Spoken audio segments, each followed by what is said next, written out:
Welcome to our second Syracuse Athletics Legends Night. Before we begin our program, I ask all of you to continue to keep Floyd Little and his family in your thoughts and prayers as he battles cancer.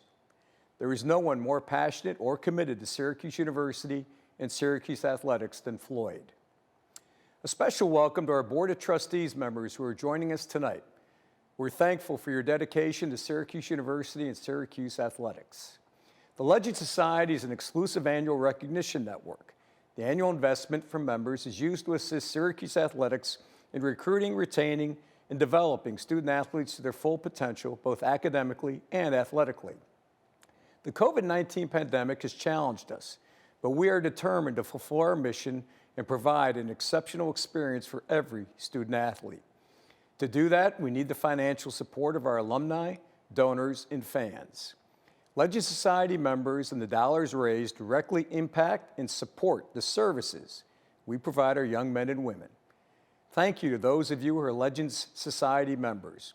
We are deeply appreciative of your support. Since our launch on October 5th, I'm happy to report that we have 40 Legends members. Our goal is to have 100 members by June 30 of next year. It is imperative to hit and exceed that goal. Now, when it comes to legendary Syracuse alumni, the list must include Coach Tom Coughlin. Tonight, we celebrate this legend and his incredible accomplishments. Tom is the 12th winningest coach in NFL history, including 2 Super Bowl championships and a 12-season postseason mark. Now, if Bill Belichick is the Superman of coaching, then Tom Coughlin is his kryptonite. In both of his Super Bowl victories, Tom and the Giants defeated the heavily favored Patriots. We all look forward to the day when Tom receives his gold jacket and is enshrined in the Pro Football Hall of Fame. Tom now channels his passion to the Tom Coughlin J Fund Foundation, which he founded in 1996.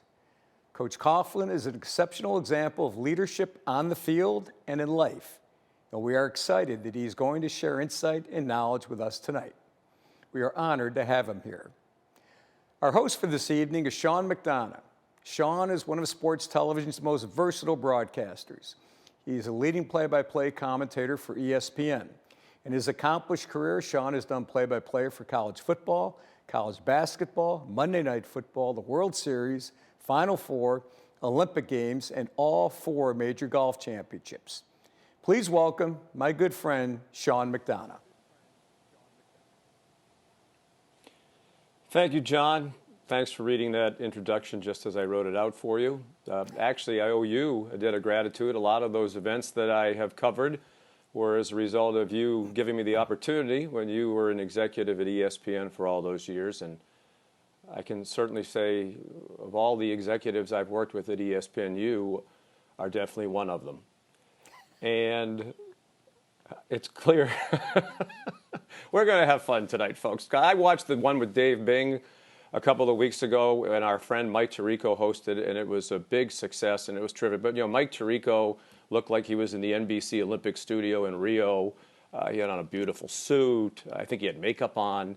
But we're going to be a little more casual here tonight, as you can tell, and we're going to have some fun. I think you could also tell that John Wildhack made a great decision when he got into the producing side of TV and not the in front of the camera side, based on the delivery that we just saw.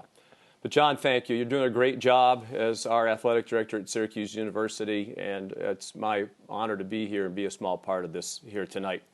I'm a Syracuse graduate, class of 1984. One of the great blessings in my life was the opportunity to work for another football legendary coach, Dick McPherson, now in the Hall of Fame, the College Football Hall of Fame, as he should be. And it was really during that time that my love for Syracuse University athletics, particularly football, but all athletics, came to be such an important part of my life. So I'm here tonight in part to do my part and to thank you for all that you're doing to do your part to help our athletic program and the great work that John and his colleagues and the coaches are doing. It's also an honor for me because I'm a great admirer of Tom Coughlin, not just for his coaching prowess that John told you a little bit about, but also because of who he is as a person. It's been a great blessing for the McDonough family. My dad, over my shoulder here, was one of Coach Coughlin's great friends, and I got to know Coach particularly through my dad and more through his work with the J Fund that John just mentioned then through football. I didn't cover the NFL very much when Coach was coaching. But he is one of the great legends of football at any level. He's one of the great football coaches of all time. I hope you were on a minute or two early to see the scroll. I won't recount everything that he's accomplished, but 170 wins. And when you think that some of that total came from 8 years in Jacksonville when he started the franchise from scratch, and it's still the most successful expansion franchise in the history of the NFL, to be in 2 AFC championship games and to make the playoffs 4 years in a row, including your second year in existence, is, to me, testimony of greatness. And then, of course, with the New York Giants, the 2 Super Bowl championships. He's one of just 13 coaches to win more than 1 Super Bowl, and also a proud alum of Syracuse University. So let's welcome in the great coach and our friend Tom Coughlin. And Coach, first of all, thanks for joining us here tonight, and I hope you're doing well down there in beautiful Jacksonville. Thank you, Sean. Good to be with you. Appreciate your help tonight. Well, let's talk a little bit about your start, and then we can get on to kind of in chronological order some of the things that you accomplished in coaching. But many might know that you grew up not far from Syracuse, and you told me when we visited this morning that you always knew you wanted to go to Syracuse. I did, Sean. The Syracuse University is the only place I ever wanted to go. I can tell you right now, as a young kid, black and white television, I would watch the Ben Schwartzwalder show every Thursday night. And, of course, Jim Brown and Ernie and eventually Floyd, all of those great players, I had the opportunity to enjoy the 59 team, the national championship team. And so that was my introduction to Syracuse University, and I was excited. I watched Syracuse beat Pitt when Mike Ditka was there as a youngster, and had many opportunities to be excited about Syracuse, always follow Syracuse University. The back of my mind as a goal and as a dream, more a dream than a goal, would be to play one day for Syracuse University. Yeah, and you played with distinction, and you mentioned Floyd Little, and I know he's very much in your prayers, and I know you had a chance to speak with him recently. Even before you got to Syracuse, I also understand that you played high school basketball. You're from Waterloo, New York, against a young guy by the name of Jim Boeheim. What do you remember from that experience? I remember I was a sophomore and Jim was a senior, and Jim had already developed this great reputation, and rightfully so. He was an excellent basketball player, obviously, but he shot the lights out of the ball and played for a very, very good Lions high school team. I'm from Waterloo, New York. Jim is from Lions, New York. And so we had an opportunity to play against them twice, and they beat us twice, but it was a great learning experience for us. And he was one of those guys that could shoot the ball from outside, could take it inside, was a very good passer. So it was a very interesting experience for me and a couple of other sophomores who played varsity basketball for Waterloo High School to play against Jim Boeheim and his Lions team. Yeah, and then I understand he was also, I wanted to ask you, I heard a rumor that the scouting report back then was if you smashed his glasses, you might have a chance, and yet that happened one time, and then his family member came out of the stands with another pair of glasses. Is that a true story? Yeah, that was the word. By the time Jim was a senior, the thought throughout the league was there's only one way to stop the guy, and that is if he could break his glasses, knock his glasses off, maybe he couldn't see well enough to shoot the ball. So as it went, it didn't. Of course, it wasn't Waterloo High School. We would never come up with any kind of a scheme like that. But anyway, somebody, I guess, tried it, and they knocked the glasses off him when he was driving one time and smashed his glasses, and out of the stands came his mother with his second pair of glasses. So that didn't work either. I guess not. So you go to Syracuse. He's your RA. You play with Floyd. You play with Larry Zonka. You played for a legendary coach in Coach Schwartzwalder. When did you know you wanted to coach? I really felt that I wanted to be a coach in high school about the end of my sophomore year. I thought it was very interesting that I played for two very, very good, I had exceptional high school coaching. And in so doing, Bill Carey was my basketball and baseball coach, Mike Ornato my football coach, both exceptional human beings and exceptional coaches. And so I thought, you know what? I saw the respect with which they were held in the community, and I always enjoyed, playing whatever game it was during the course of the year, whether it be football, basketball, baseball, whatever it might be, and also watching the development of young people. So I thought, this is really what I want to do, and always was in the back of my mind. And of course, my experience at Syracuse really helped to solidify that.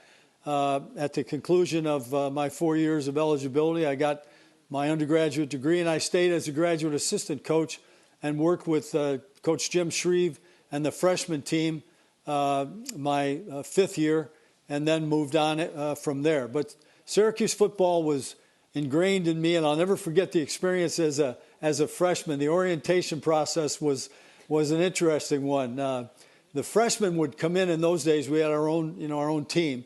The freshmen would come in about 5 or 6 days after the start of the varsity reporting for two-a-day practices. We were the blocking sled, and the blocking bags for the varsity team is exactly what it was. The week before the start of the season, the freshmen would be brought up to Archbold Stadium to scrimmage against the varsity. It was the Christians against the Lions, obviously. So when we came into the stadium, 80 or 85 strong at the other end of the field was the varsity team, and the freshmen, we were down at our end of the field listening to the echo of the stadium and their noise and wondering how this particular scrimmage was going to go that day. So we lined up for the first play of the scrimmage, and I was playing left defensive halfback. Jim Nance was the fullback. Floyd Little was a sophomore tailback. Gary Bugenhagen was the outside tackle, was an All-American tackle. The first play of the scrimmage was a toss to me. And here comes Jim Nance as the lead blocker, Gary Bugenhagen pulling in front of Floyd. So I come running up. My job was to turn the play back in. Well, I got up there, and I got in position, and Floyd Little ran right over the top of me, and I still have his cleat marks imprinted here on my chest. But that was my indoctrination to college football at Syracuse University. I had a great college experience. I loved every minute of it. I had some tremendous teammates.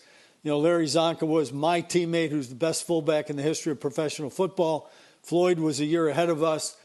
So can you imagine a running game where you had to try to stop Floyd Little on the outside and Larry Zonka on the inside? Needless to say, we didn't throw the ball much. So, but here's an interesting fact that I asked a couple of people the question a few years ago. I said, I broke the Syracuse University single-season pass receiving record my senior year. And I said, do you have any idea how many catches that might be? The week before I asked that question, one player on the present Syracuse University football team caught 17 passes. My record-breaking year, I caught 26. So that told you where we were coming from. We were a physical outfit, and we really banged it in there. I played solid defense, had some great teammates, Art Toms, Jim Chiunsky, as I mentioned, Larry Zonka, Floyd Little, my crew with Dennis Fitzgibbons and Jim Murphy, and those were the guys that I enjoyed playing with. Well, you had a great experience at Syracuse, like so many of us. When people ask me about sending their son or daughter to Syracuse, I say, well, everybody I've ever known who went there is glad that they did, and I know you are as well.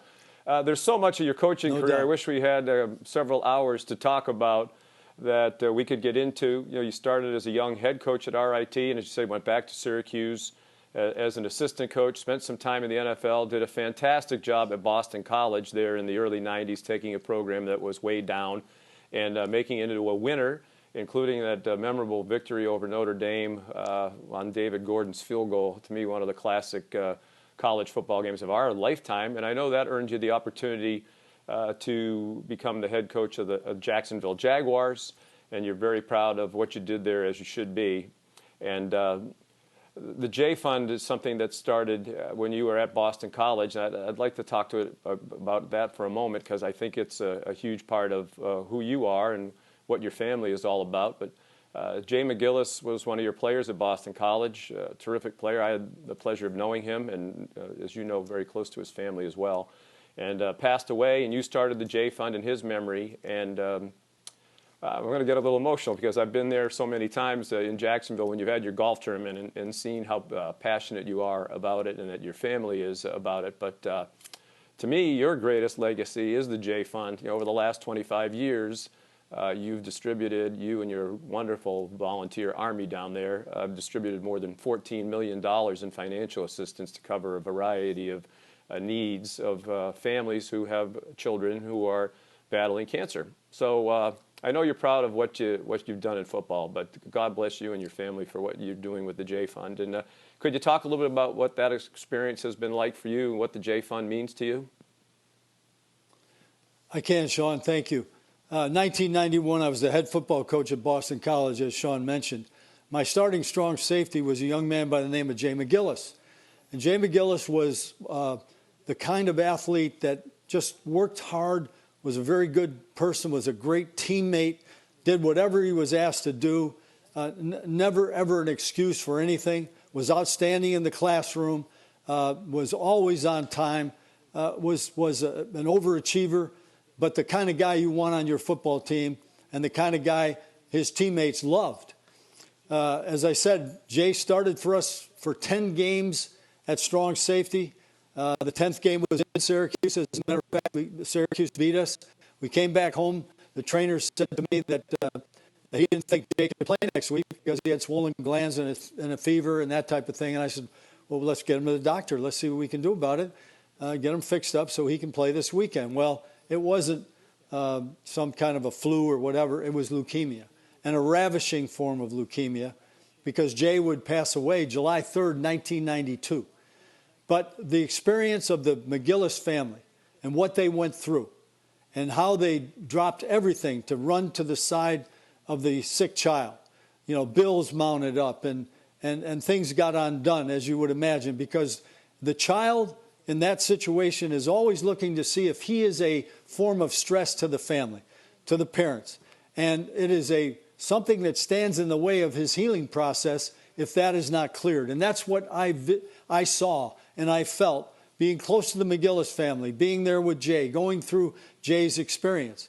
But in the spring of the year, Mike Panos, a linebacker that played for us at BC, came to me and said, Coach, we have to help the McGillis family. They said that, you know, bills have piled up. Dad and mom don't work anymore. They just go to the hospital. The kids, the siblings are all in the hospital with Jay. Everybody, you know, is so afraid of what's taking place, so on and so forth. So I said, well, let's sit down. Let's talk about it. Mike sat down. We talked about what we could do as a team to be there for Jay and his family. And we came up with an idea. And the idea was, in those days, college football teams would max lift in the spring of the year. We would max power clean and bench press and squat, et cetera. And our players went out in the community and got pledges for this maximum weight. And someone would donate X amount of dollars for this amount of weight being lifted. We raised $50,000, and at the halftime of the spring game, we presented the McGillis family with a check for $50,000. So in my mind, the experience of watching what the family went through and the ability to raise money to deal exactly with that. What we deal with practicality. I'm all for every other form, research, et cetera, but we want to be there when families are hurting the most. We want to turn the lights on. We want to pay the mortgage. We want to pay for food bills and gas bills and anything, funerals, whatever they need to keep them whole, keep them in their home while they're going through the experience of having a child that has cancer. So this is where the idea began. And Judy and I both knew that if the opportunity ever came to give back, we would give back in the spirit of Jay McGillis. We didn't know what we were going to be able to do. And so when we came to Jacksonville, after the first season there, we put together the J Fund Foundation, and our first attempt at raising money was a humble golf tournament in which we made $36,000, and we thought we were doing great. And that's how the J Fund and the ability to raise funds for families who are struggling with a child who has cancer, that's how it all began. Well, again, congratulations, and it's an ongoing effort, and when you made the Super Bowl with the Giants the first time, I called the ESPN. I said, I don't want to see a feature about Tom Coughlin, authoritarian, hard-nosed coach. He said, go down to Jacksonville and talk to those J-Fund people. I remember Jabril Wilson, who was a safety on some of your Giants teams, telling me at your golf tournament, he used to tell his teammates, you need to come down and see Coach in this environment around his family and grandchildren and the cancer patients and their families. That's when you get a window into who you really are. And God bless you and continued success with those efforts. Let's talk about, said so much in football we could cover, and we're running out of time before we're going to bring in some special guests and get to some questions from people out there in the audience as well. But what was it like to win the 2 Super Bowls? I know the first one is always, they're all special, but when we were talking and visiting the other day, the first one, there was a lot that went into it that you will take with you forever. Great stories. First, you got to go back to the 2006 season, Sean, with the New York Giants. We were 8-8. We made the playoffs. We actually got knocked out of the playoffs in the first round, but there were some issues that had to be dealt with. And ownership was not sure what direction they wanted to go in. And so the media was of course, totally anti-Coughlin. He's a no-good son of a gun, and so on and so forth. But what happened was Pat Hanlon took me aside, and we talked about how we were going to go about changing things, if you will. And I've always believed that you have to learn as you go. If you stop learning, you might as well be dead. And so I always tried to learn from one season to the next season. So what happened in that regard is Pat and I got together and we talked, and we decided that I would go, nose to nose, face to face with each member of the media that covered the New York Giants, and we would take the gloves off and we would see what people perhaps didn't like about me and what I didn't like about them, and let's try to come to some agreement how we can work together. Well, what came out of this, Sean, which was really interesting, was that I came to understand that those people were hardworking blue-collar workers much as I am, and that what they were trying to do was their job to the best of their ability, and perhaps I wasn't helping them in the best way that I could to do their job. So I changed the way that I approached them. I was more humble. I was more gracious. I didn't tell them anything any more than I ever did, but I presented myself and tried to help them in any way that I could without divulging any information, of course, that would hurt our football team. The other thing I did is Charles Way, who was in charge of player development, Charles said, let your players see you the way that you are with your grandkids. Crawling around in the grass after practice while the kids were there with watching their dad or just visiting or whatever. And so that was something implanted in my mind as well. And so I started a leadership council. I started to do things to let the players see who I was and to let them know that this guy that was, a driver, et cetera, there was a human side to that. And I wanted the players to know who I was, and I wanted them to care.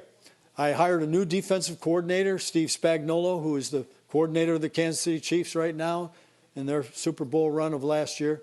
Brought Steve in. So the start of the 2007 season, we promptly lost 2 games in a row, and I think Steve gave up over 80 points. So we were 0-2, and we're going to Washington. And we went to Washington. I think if Washington beat us, I would have got fired, no doubt about it.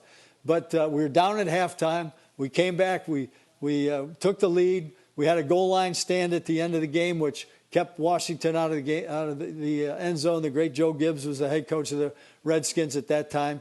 But we won a game, and then we went on to win 6 straight games. And we got into the second half of the year, and we came down to where we had to win 1 of the final 3 games to get into the playoffs. And so we had the Washington Redskins at home, Buffalo away, and the undefeated New England Patriots in Giants Stadium the 17th week of the season. Well, in comes Washington to Giants Stadium. They beat us with a backup quarterback. And the pressure was on because I had presented to our team, man, we got to win, obviously one of these 3 games to get in. And we had let one opportunity go by. So I came into the team meeting the next morning on Monday morning, and the players are ready to get their butts ripped. They know it's coming. This is one that we let get away that never should have happened. I came in, I stood up in the front of the room. I said, gentlemen, we have 2 games remaining. We have the Buffalo Bills in Buffalo, and I suggest we go up to Buffalo and beat the Bills because the New England Patriots are coming in here in Week 17, and that'll be a barn burner. So I turned around and walked out of the room, and the players are looking at each other like, "Who is this guy?" I mean, we didn't even get we didn't get yelled at, nothing. So we went up to Buffalo in every form of weather, 40-mile-an-hour winds, rain, sleet, hail, cold, and both teams, the only direction they scored in was going with the wind. Nobody scored into the wind. So we overcame a 14-0 deficit, beat the Buffalo Bills. Maude Bradshaw had an 80-yard run late in the game. And so we were in the playoffs. So now the media starts what they always start, which is, should Coughlin rest his players? Should he play his starters in the game against the New England Patriots? And I am sitting in my office and have been thinking about this ever since we had beaten Buffalo. The New York Giants are a very, very proud and traditional franchise. I call us the flagship franchise of the National Football League. I am not going to allow history to record that the Giants did not put their best foot forward, play to the best of their ability against the New England Patriots, who were on the verge of an undefeated season. So that game against the New England Patriots, we played as hard as we could. We actually got a couple kids hurt that could not play the following week. It was a heck of a ball game. It was, Brady and company. We actually led the game in the fourth quarter, but they beat us 38-35. But we believed we could play with them. So as I came into my office the next morning, the phone recording light was on. I picked up the phone and I listened to a broadcast or a phone call from John Madden.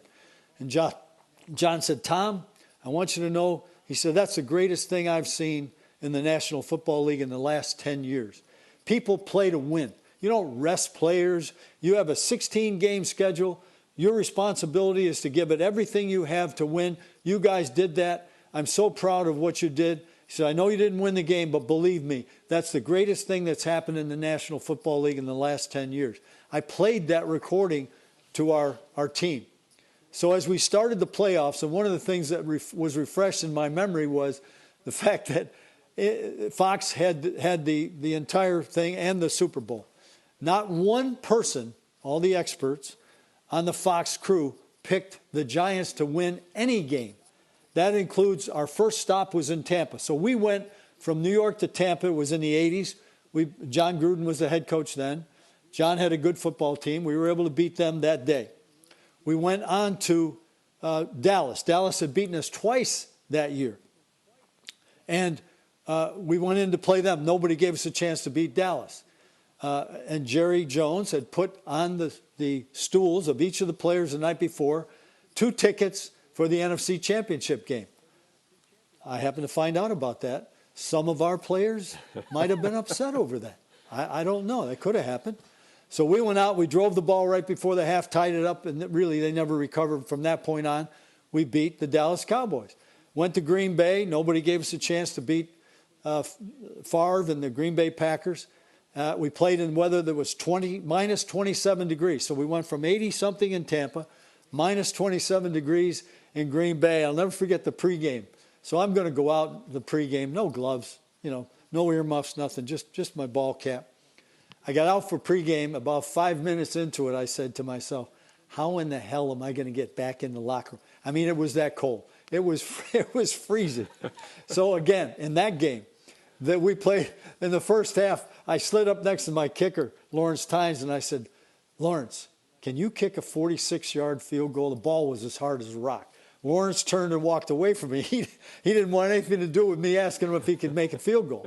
So the game goes on. We should have won it in regulation, but we had a bad snap. We missed a field goal, et cetera, et cetera. We go into overtime. We pick the first play of the overtime off, run it back. We're in just barely in field goal range then. We don't make a yard. So now it's 4th down. I'm standing on the sidelines. I'm watching Lawrence Tynes. Lawrence Tynes trots on the field. I yell out, "Field goal." He thinks he can make it, field goal. The coaches are yelling, "No, coach, don't do that. You give him the ball at midfield." Lawrence Tynes kicks a 47-yarder that could have been 55 yards. It was so well kicked. But then we go to the Super Bowl in one of my 2 greatest cities in America, Glendale, Arizona, and Indianapolis, Indiana. And we went out to Glendale to play the undefeated New England Patriots. And it was a great week. And I remember when Joe Buck and Troy Aikman came for the pregame show discussion prior to the game, and our hotel was out in the middle of the desert.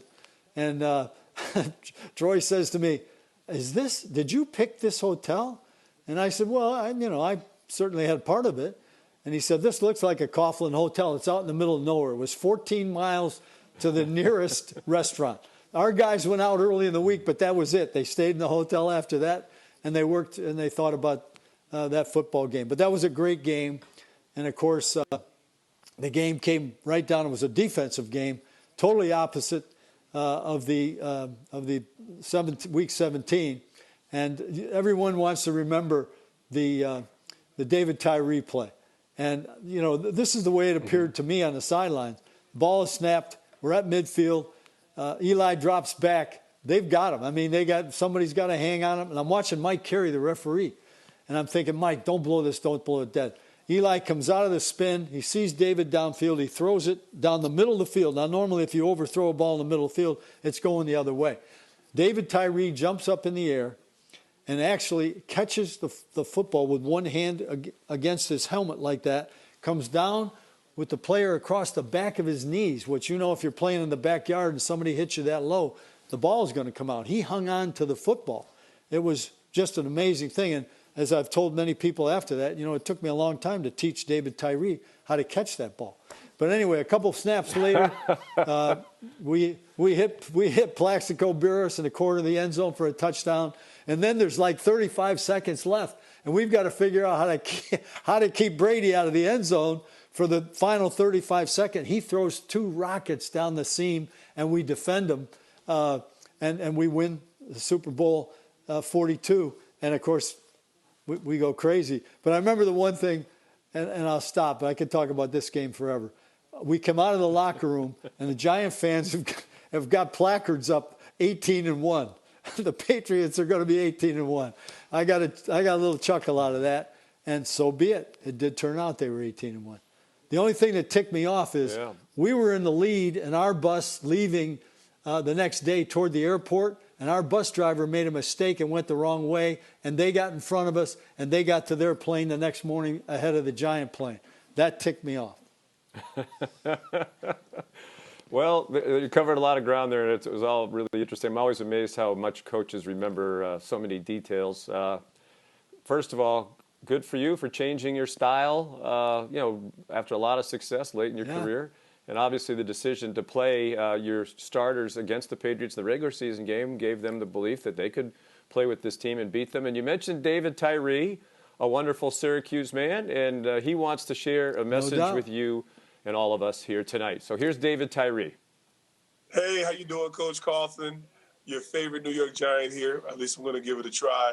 But just really wanted to thank you for who you are, who you have been, and obviously still, as you continue to plow forward, who you continue to be in men's lives. I'll never forget in 2004 when the New York Giants hired you as a head football coach.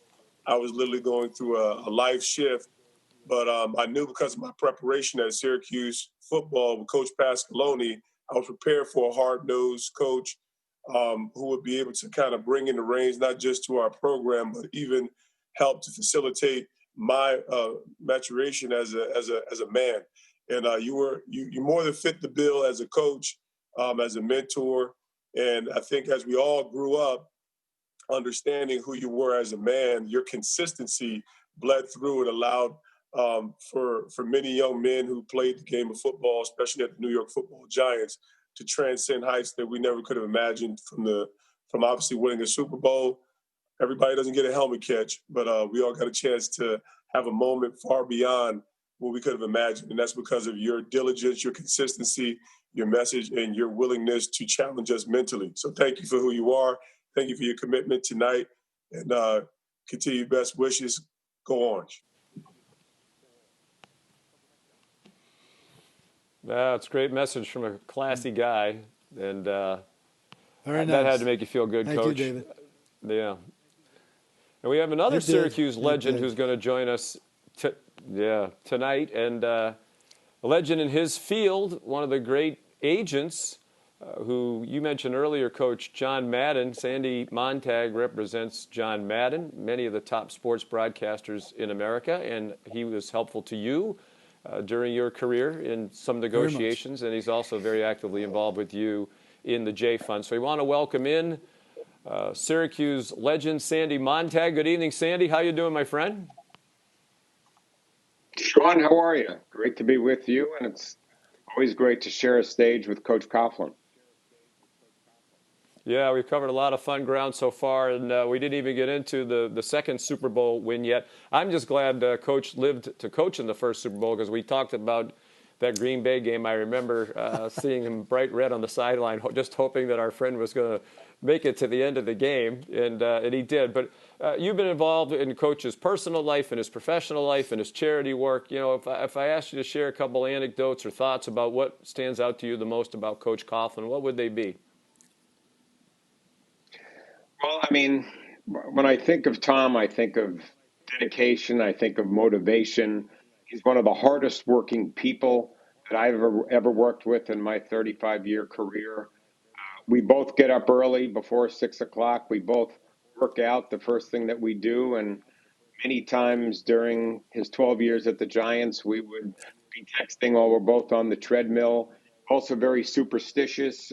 Most games, I would give him a handshake as he came out of the locker room, and we'd have a couple of words, always the same words. I was there that day in Green Bay when he came out to Lambeau Field, and I remember thinking to myself, he's dressed like he's still in Florida.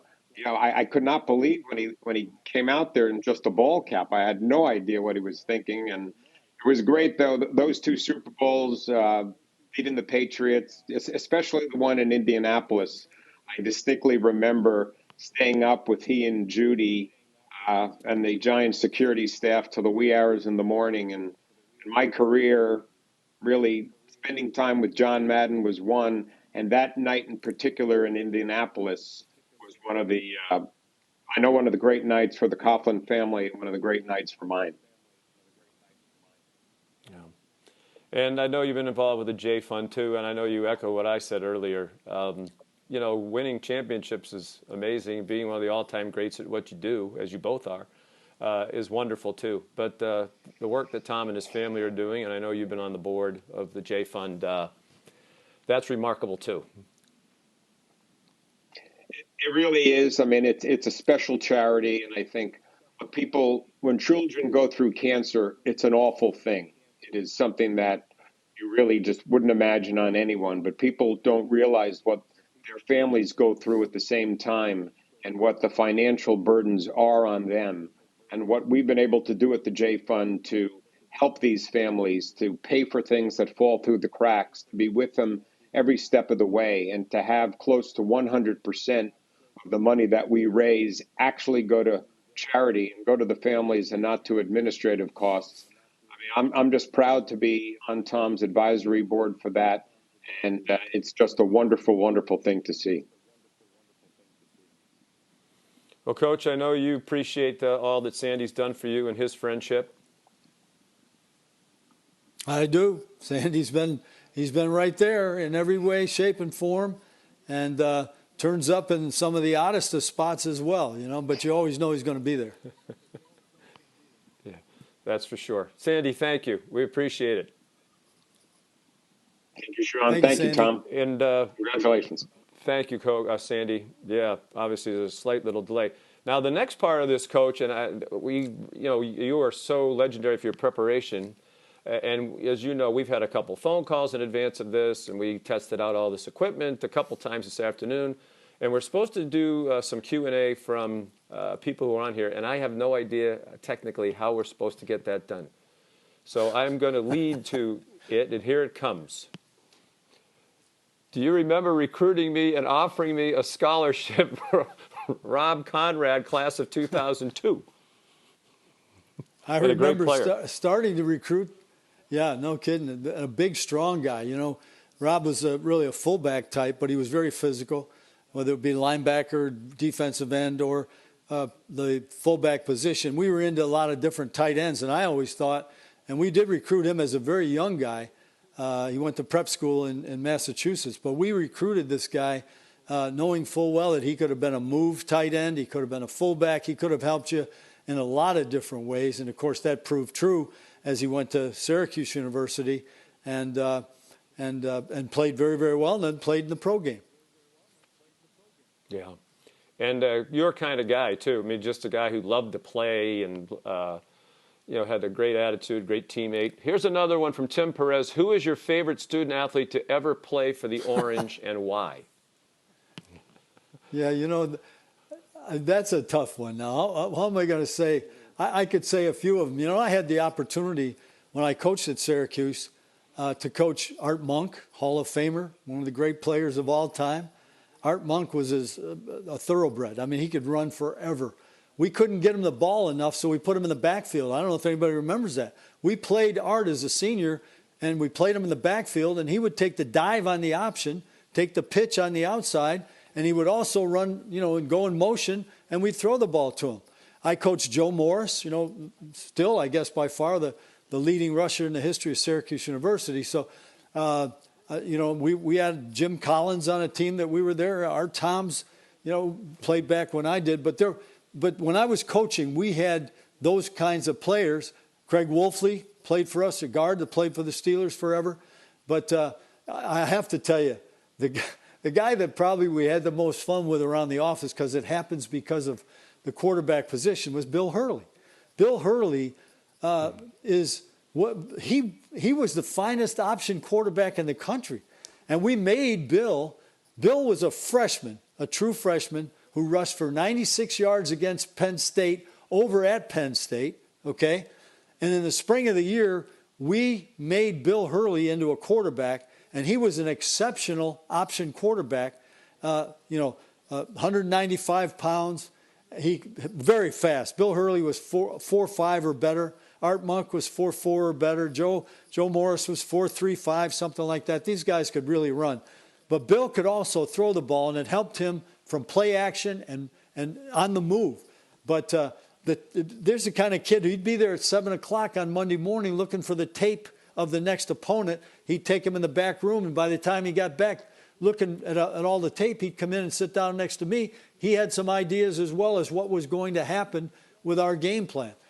So I probably had more fun watching him grow, the experiences that he had, because he was never a quarterback, and all of a sudden he's a quarterback at the major college level, and we really designed things around Bill Hurley as a option quarterback when he was an athlete at Syracuse University. Well, I hope we can do part two of this, because there's a lot more to get to, including the second Super Bowl that you won. And when you were talking about Bill Hurley, it made me think about, after you left SU as an assistant, you went to Boston College. And I talked with you a couple weeks ago before the BC Notre Dame game to get your reflections on that, because I was broadcasting it for ABC. And you talked about when you first got to BC as an assistant, you were coaching on the offensive side, and your fifth-string quarterback was another guy who could run around and also throw it, Doug Flutie, who kind of came out of nowhere to be a great college player and win the Heisman Trophy. But unfortunately, this is about all the time we have for tonight. So, Coach, we really want to thank you for taking the time and for your love of Syracuse and for sharing your insights and your great career with everybody on here. And it's going to be a Hall of Fame career. If there's any sanity, I said when you win 170 games, you win 2 Super Bowls. Very few, as we said earlier, have done that. You take an expansion franchise and make it the best ever. I know you're eligible, I believe, within the next year to go into the Football Hall of Fame, and it'll be an emotional day for all of us who love and care about you when that happens. But God bless you and Judy and your family, and thanks so much for spending some time with us tonight, Coach. Sean, thank you so much for being a big part of this and for sharing this evening with me. I wish we had 2 hours. We could tell a lot of these stories. But again, I want to say, send my love to Floyd and Deborah. And I want everyone in the Syracuse world to know that there is no one anywhere who loves Syracuse any more than Floyd Little. And we had the privilege of playing with Floyd, back when we were in school, and just a class act, a great character human being, a guy who worked hard on the practice field as well as what he accomplished on game day. And I know as a freshman, we're sitting in the stands watching him run up and down the field. 5 scores against Kansas, 5 scores against Pittsburgh. I mean, he was, whether you give him the ball in punt return, kickoff return, whatever, a great player. So, to a great Floyd and person, Deborah too.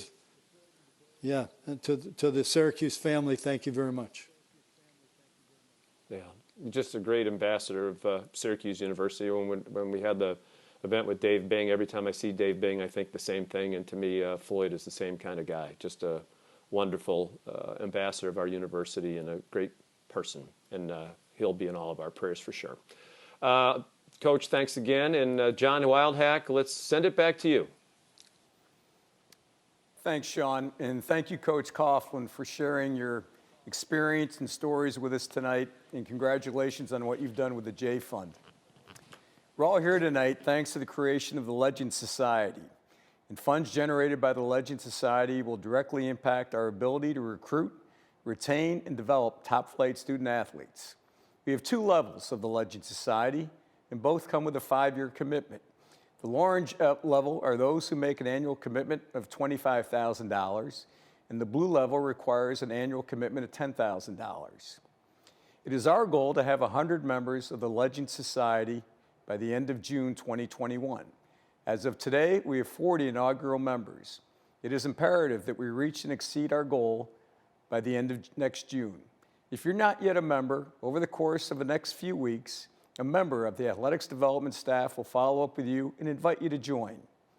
Thank you to those who have already joined the Legends Society and become ambassadors and leaders of this program. Tonight's Legends Night is an example of the type of exclusive opportunity that will be a part of membership. In addition to events like this, Legends Society members will receive top priority and allocation of Orange Club benefits. Please be on the lookout for information about our next Legends Night this spring, which will be March Madness themed. Together, we can continue to support our student athletes who proudly wear orange and help them reach their full potential academically and athletically. Thanks again, Coach Coughlin, for an incredible night. Thank you, Sean, Sandy Montag.